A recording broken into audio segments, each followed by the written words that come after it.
एक बहुत ही important chemical है हमारे शरीर में, जिसका नाम आप में से कई लोगों ने तो सुना ही होगा, डोपामाइन। बहुत सारा काम करता है ये। जब भी हम कोई काम अपनी खुशी से करने लगते हैं, जिस काम को करने में हमें प्लेजर मिलने लगता है, जैसे जब हम कोई म्यूजिक सुनते हैं, वो हमें अच्छा लगता है, हम वो म्यूजिक बार बार सुनना चाहते हैं, ये होता है केवल एक स्पेशल केमिकल की वजह से, जिसका नाम है डोपामाइन। जब भी हमें सेक्सुअल अराउजल होता है या जब भी हम मोटिवेटेड फील करते हैं, ये सब इसी डोपामाइन की वजह से ही होता है, जो कि हमारे ब्रेन को ऐसे ऑल्टर कर देता है कि स्पेसिफिक चीज़ हमें ज़्यादा अट्रैक्टिव लगे, उसके थ्रू हमें प्लेजर मिले और ब्रेन इसे रिवॉर्ड की तरह प्रस्तुत करे। इससे मोटिवेट होकर आप वो काम बार बार करें, और जब आप बार बार वो काम कर लेते हो तो आप उस काम से बोरिंग हो जाते हो और फिर वो काम आप छोड़ देते हो नए प्लेजरेबल काम को ढूंढने के लिए। देखिए, डोपामाइन एक कैटाकोलामाइन केमिकल है, मतलब ये एमाइंस केमिकल्स होते हैं जो कि खुद अमीनो एसिड से ही बने हुए होते हैं।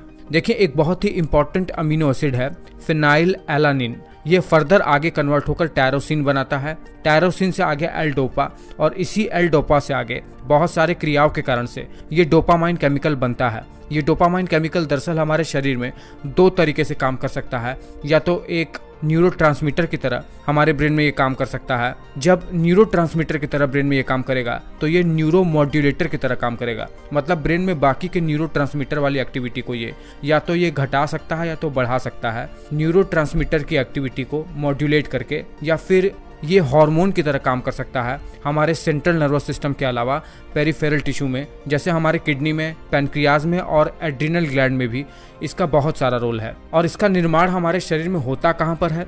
हमारे शरीर में इसका निर्माण मुख्यतया हमारे ब्रेन में होता है, ब्रेन के कई सारे हिस्सों में, और ब्रेन के अलावा भी ये नॉन सेंट्रल नर्वस सिस्टम वाले एरिया जैसे हमारे एड्रिनल ग्लैंड में और बाकी के कुछ जगहों पर भी इसका निर्माण होता है, पर वो बहुत ही कम अमाउंट में होता है। डोपामाइन ये जो केमिकल है ब्लड ब्रेन बैरियर को पार नहीं कर सकता है, यानी ये शरीर के बाकी हिस्सों से सीधे सीधे ब्रेन में नहीं जा सकता है। इसीलिए जब भी ब्रेन को डोपामाइन की जरूरत होगी तो ब्रेन को खुद ही इसे अपने लोकल टिश्यू में सिंथेसाइज करना पड़ेगा, तब वो जाकर इसे यूज कर सकता है।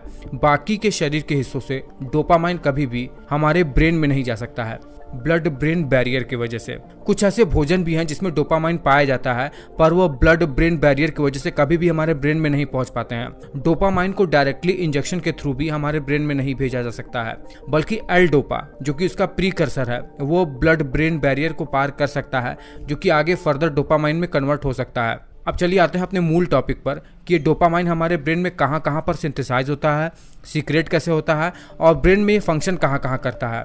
देखिए, 4 पाथवे हैं हमारे ब्रेन में जो कि बहुत ज़्यादा इंपॉर्टेंट हैं, जिसे डोपामाइन पाथवे के नाम से जानते हैं। ये हमारे ब्रेन में फंक्शन करते हैं और शायद कुछ सबसे ज़्यादा इंपॉर्टेंट पाथवे में से एक हैं। इन चारों पाथवे का नाम आप हमेशा याद रखिएगा, जिसमें से पहला पाथवे है मीजोलिम्बिक पाथवे, दूसरा है मीजोकॉर्टिकल पाथवे, तीसरा है निग्रोस्ट्राइटल पाथवे और चौथा है ट्यूबरो इन्फंडिबुलर पाथवे। पहले पाथवे से शुरुआत करते हैं, मीजोलिम्बिक पाथवे से। इसे रिवॉर्ड पाथवे के नाम से भी जाना जाता है। ये पाथवे हमारे वेंट्रल टैगमेंटम एरिया से शुरू होता है ब्रेन के, और हमारे ब्रेन के एक एरिया न्यूक्लियस अकम्बंस पर जाकर मिलता है। इस बीच ये हमारे मिड ब्रेन से होकर भी गुजरता है। देखिए क्या होता है, ये पाथवे रिवॉर्ड पाथवे होता है।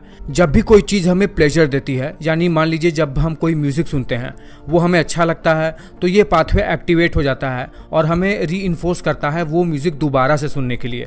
इसके लिए इस पाथवे पर डोपामाइन एक्टिव होकर हमें रिवॉर्ड देता है और हमें मोटिवेट करता है वही काम बार बार करने के लिए। जब वही काम हम बार बार करने लगते हैं तो हमें किसी भी काम को करने की लत लग जाती है।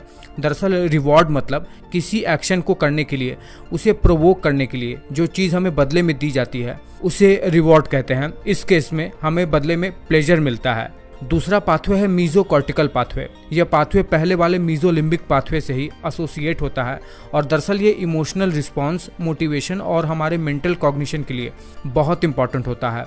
दरअसल ये पाथवे भी हमारे वेंट्रल टैगमेंटम एरिया से ही शुरू होता है और हमारे प्री फ्रंटल कॉर्टेक्स की तरफ जाता है।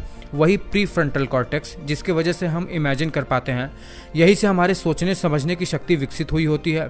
इसीलिए इमोशनल होकर जब भी हम कोई निर्णय लेते हैं, या इमोशनल होकर जब हम मोटिवेट हो जाते हैं, तो ये पाथवे एक्टिवेट हो जाता है। तीसरा पाथवे होता है निग्रोस्ट्राइटल पाथवे, जो कि हमारे ब्रेन में एक काले रंग की न्यूक्लियस सब्सटेंसिया नाइग्रा से शुरू होता है और हमारे स्ट्राइटम वाले एरिया तक जाता है। और ये हमारे बेसल गैंग्लिया का पार्ट भी होता है, इसीलिए ये हमारे मूवमेंट में बहुत ज़्यादा इंपॉर्टेंट रोल प्ले करता है। बेसल गैंग्लिया की वजह से ही हम मूवमेंट कर पाते हैं, चल फिर पाते हैं। जब ये पाथवे डोपामाइन की अल्टरेशन की वजह से गड़बड़ हो जाता है तो पार्किंसन डिजीज भी हमें हो सकता है, जिसमें व्यक्ति को हिलने डुलने की समस्या हो जाती है। जो लोग चलते चलते लड़खड़ाने लगते हैं, जिनका हाथ पांव कांपता है, ये सब बीमारी ये डोपामाइन की वजह से ही होता है, इस पाथवे की वजह से। इसीलिए तो इस बीमारी को ट्रीट करने के लिए डोपामाइन से रिलेटेड केमिकल ही पेशेंट को दिया जाता है। और चौथा पाथवे होता है ट्यूबरो इन्फंडिबुलर पाथवे, जिसमें मुख्यतः हाइपोथैलेमस में मौजूद न्यूक्लियस और हाइपोथैलेमस के आसपास मौजूद कुछ न्यूरॉन के सेल बॉडी होते हैं, जो डोपामाइन सिंथेसिस करते हैं, सीक्रेट करते हैं और बॉडी में अपना फंक्शन करते हैं। जैसे हाइपोथैलेमस में मौजूद आर्क्यूएट न्यूक्लियस और पैरावेंट्रिकुलर न्यूक्लियस में डोपामाइन का सिंथेसिस होता है। इससे सिंथेसिस हुआ डोपामाइन सीधे हमारे पिट्यूटरी ग्लैंड पर जाता है और वहां पर प्रोलैक्टिन सेल को इनहिबिट करता है प्रोलैक्टिन हार्मोन को रिलीज करने के लिए। यानी प्रोलैक्टिन हार्मोन इसकी वजह से रिलीज होना बंद होता है, जो कि ह्यूमन में मिल्क प्रोडक्शन में बहुत मदद करता है। इसी तरह हमारे हाइपोथैलेमस के पास एक एरिया है जिसे कहते हैं जोना इनकर्टा। ये क्या करता है, हाइपोथैलेमस के कई न्यूक्लियस से जुड़ा रहता है और हाइपोथैलेमस में गोनाडोट्रोपिन रिलीजिंग हार्मोन के सिक्रेशन को रेगुलेट करता है, जो कि बहुत ज्यादा इंपॉर्टेंट है मेल और फीमेल सेक्सुअल डेवलपमेंट के लिए। पोस्टीरियर हाइपोथैलेमस में भी ये डोपामाइन का सिंथेसिस होता है, पर इसका रोल क्या है अभी तक ये कंफर्म नहीं हो सका है। संभवतः ये रेस्टलेस लेग सिंड्रोम का कारण भी हो सकता है। देखिए, डोपामाइन इन 4 पाथवे पर ही अपना काम करता है हमारे ब्रेन के अंदर, न्यूरोट्रांसमीटर की तरह और न्यूरोमॉड्यूलेटर की तरह। अब आते हैं कि डोपामाइन हमारे सेंट्रल नर्वस सिस्टम के बाहर कैसे काम करता है और इसका काम क्या क्या होता है। हमारे ब्लड सर्कुलेशन में डोपामाइन का अमाउंट ट्रेस किया गया है, तो जाहिर सी बात है कि ये हमारे सेंट्रल नर्वस सिस्टम के अलावा भी कहीं न कहीं तो सिंथेसाइज जरूर हो रहा होगा। मैंने आपको एक वीडियो में बता रखा है कि हमारे एड्रीनल ग्लैंड का मेड्यूला एड्रीनलिन हार्मोन और नॉर एड्रीनलिन हार्मोन का निर्माण करता है। दरअसल ये सब डोपामाइन हार्मोन से ही प्रोड्यूस होते हैं। डोपामाइन ये एड्रीनलिन और नॉर एड्रीनलिन का प्रीकर्सर होता है, जो कि एड्रीनल मेड्यूला खुद बनाता है। संभवतः किडनी में भी इसका कुछ मात्रा और डाइजेस्टिव सिस्टम में भी थोड़ा बहुत डोपामाइन का सिंथेसिस होता है। और इस डोपामाइन का हमारे नर्वस सिस्टम के अलावा क्या रोल होता है, ये बात तो अभी ढंग से क्लियर नहीं हो पाई है। कुछ बातें सामने आई हैं, जैसे ये डोपामाइन हमारे पैनक्रियाज में जाकर वहाँ बीटा सेल से बाइंड होकर उन्हें कम इंसुलिन सीक्रेट करने का सिग्नल देता है, जो कि हमारे लिए बिल्कुल भी सही नहीं है। किडनी में भी चूंकि इसका निर्माण होता है, इसलिए किडनी में ये क्या करता है, किडनी के सेल को स्टिमुलेट करता है ज़्यादा से ज़्यादा यूरिन से सोडियम को बाहर निकालने के लिए, जिससे शरीर में सोडियम की मात्रा को घटाने का काम करता है। ये रिजल्टिंग ज़्यादा हाई ब्लड प्रेशर देखने को मिलता है डोपामाइन की गड़बड़ी की वजह से। इससे लोगों में हाइपरटेंशन, स्ट्रेस और इडीमा भी देखने को मिलता है। इम्यून सिस्टम में जब ये डोपामाइन जाता है, तब ये लिम्फोसाइट से बाइंड होकर उनके एक्टिवेशन को कम करने का काम करता है ये डोपामाइन। देखिए, डोपामाइन एक बहुत ही ज़्यादा इंपॉर्टेंट न्यूरोट्रांसमीटर और हार्मोन है।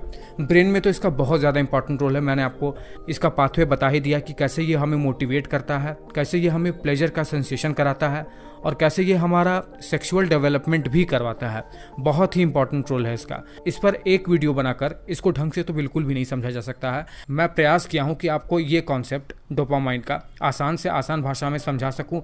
अगर ऐसा हो पाया है तो आप वीडियो को लाइक करके मुझे मोटिवेट कर सकते हैं, मेरे डोपामाइन को आप बढ़ा सकते हैं, ताकि मैं ये वीडियो वाला काम बार बार करता रहूं और आपको इससे भी अच्छा वीडियो बनाकर प्रस्तुत कर सकूं।